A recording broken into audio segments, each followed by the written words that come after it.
Dia D, hora H para Cláudio Castro. O Tribunal Superior Eleitoral deve avançar para a cassação e inelegibilidade do governador do Rio, Cláudio Castro, mesmo após uma manobra que resultou na renúncia dele às vésperas desse julgamento. Nos bastidores da Corte Eleitoral, a expectativa é que haja maioria para punição, embora aliados do governador apostem num voto mais brando vindo do ministro Cássio Nunes Marques.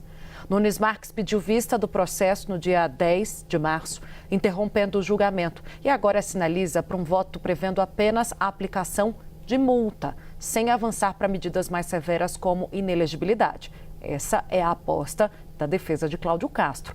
Até o momento, 2 ministros já votaram no processo. A ex-relatora, Isabel Galotti, que deixou a corte em seguida, e o ministro Antônio Carlos Ferreira, atualmente o relator do caso. Os dois acompanharam o entendimento pela cassação e inelegibilidade.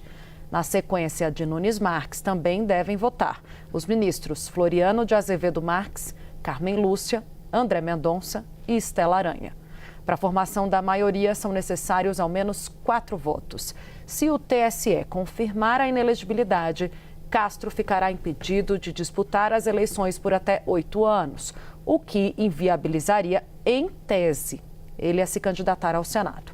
A estratégia da renúncia adotada por Cláudio Castro às vésperas do julgamento foi interpretada por parte dos ministros como tentativa de alterar os efeitos jurídicos do processo. Integrantes do TSE, desde ontem, têm me feito a avaliação sob reserva de que a renúncia ao cargo evita somente a cassação, porque perde-se o objeto, mas não interrompe o julgamento nem afasta a inelegibilidade. Nesse cenário, a principal alternativa da defesa seria recorrer da decisão dentro do próprio TSE ou ao Supremo Tribunal Federal, embora na prática a jurisprudência da Corte Eleitoral tenha sido rígida em casos de abuso de poder político e econômico. Nos bastidores, aliados do governador trabalham com a possibilidade de um placar dividido, no qual o voto de Nunes Marques pode, segundo eles, suavizar o desfecho do julgamento, que acaba amanhã, 2 dias reservados somente para discutir a situação de Cláudio Castro, Gustavo Uribe. E muda completamente o cenário da eleição no Rio de Janeiro para o Senado Federal. Agora tem uma coisa, ele pode concorrer sub júdice também. Por isso que é importante a gente ficar de olho no suplente.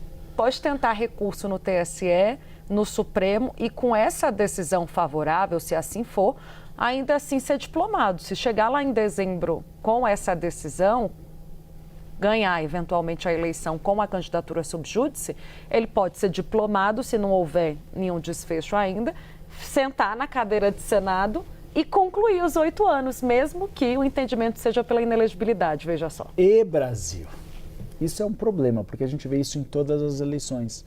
Muita gente com processo na justiça recorre, e o que acontece? Fica no cargo, depois eventualmente cai do cargo, o suplente assume, a população do Rio de Janeiro não faz ideia de quem seja o suplente, certo? E você votou numa pessoa que você não tem ideia de quem seja para estar no cargo. Por isso que seria bom que isso fosse esclarecido o mais rápido possível.